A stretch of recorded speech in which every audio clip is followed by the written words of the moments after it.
Tout le monde comprend évidemment quelle est la portée des actuels événements universitaires puis sociaux.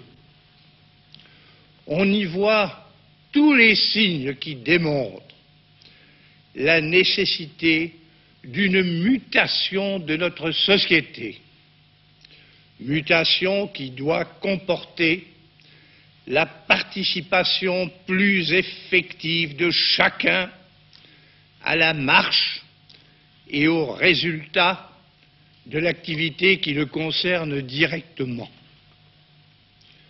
Certes, dans la situation bouleversée d'aujourd'hui, le premier devoir de l'État, c'est d'assurer en dépit de tout la vie élémentaire du pays ainsi que l'ordre public. Il le fait.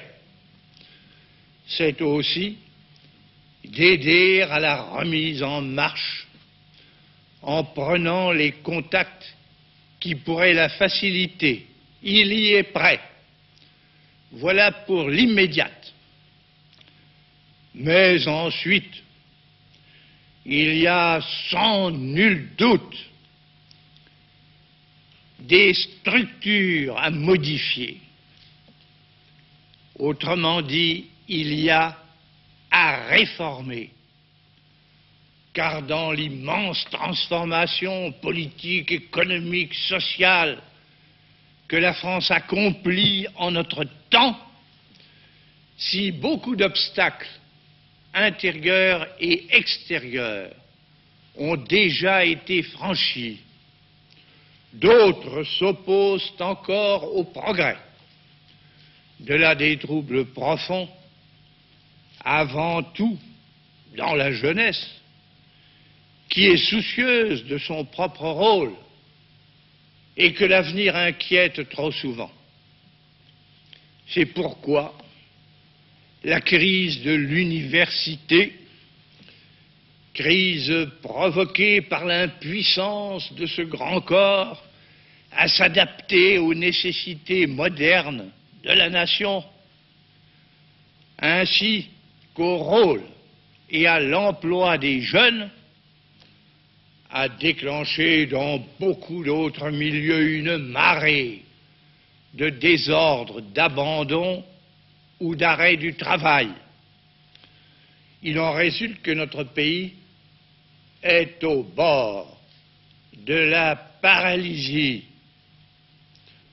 Devant nous-mêmes et devant le monde, nous, Français, devons régler un problème essentiel que nous pose notre époque, à moins que nous nous roulions à travers la guerre civile, aux aventures et aux usurpations les plus odieuses et les plus ruineuses.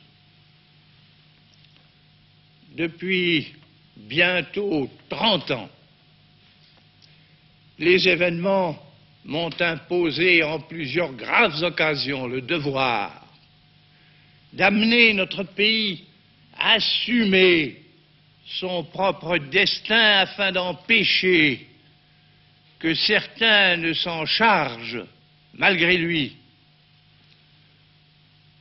J'y suis prêt, cette fois encore. Mais cette fois encore, cette fois surtout, j'ai besoin, oui, j'ai besoin que le peuple français dise qu'il le veut. Or, notre Constitution prévoit justement par quelle voie il peut le faire. C'est la voie la plus directe et la plus démocratique possible, celle du référendum. Compte tenu de la situation tout à fait exceptionnelle où nous sommes, et sur la proposition du gouvernement, j'ai décidé de soumettre au suffrage de la nation un projet de loi par lequel je lui demande de donner à l'État, et d'abord à son chef, un mandat pour la rénovation. Reconstruire l'université en fonction non pas de ses habitudes séculaires, mais des besoins réels de l'évolution du pays et des débouchés effectifs de la jeunesse étudiante dans la société moderne. Adapter notre économie non pas aux catégories diverses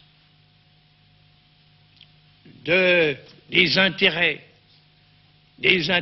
particuliers, mais aux nécessités nationales et internationales, en améliorant les conditions de vie et de travail du personnel, des services publics et des entreprises, en organisant sa participation aux responsabilités professionnelles, en étendant la formation des jeunes, en assurant leur emploi, en mettant en œuvre les activités industrielles et agricoles dans le cadre de nos régions.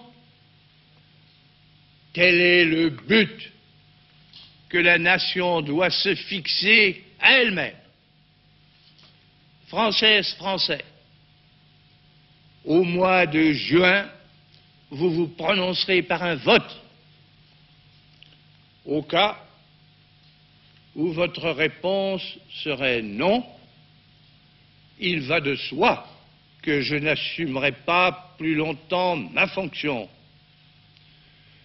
Si par un oui massif, vous m'exprimez votre confiance, j'entreprendrai avec les pouvoirs publics et, je l'espère, le concours de tous ceux qui veulent servir l'intérêt commun, de faire changer partout où il le faut des structures étroites et périmées et ouvrir plus largement la route au sang nouveau de la France. Vive la République, vive la France!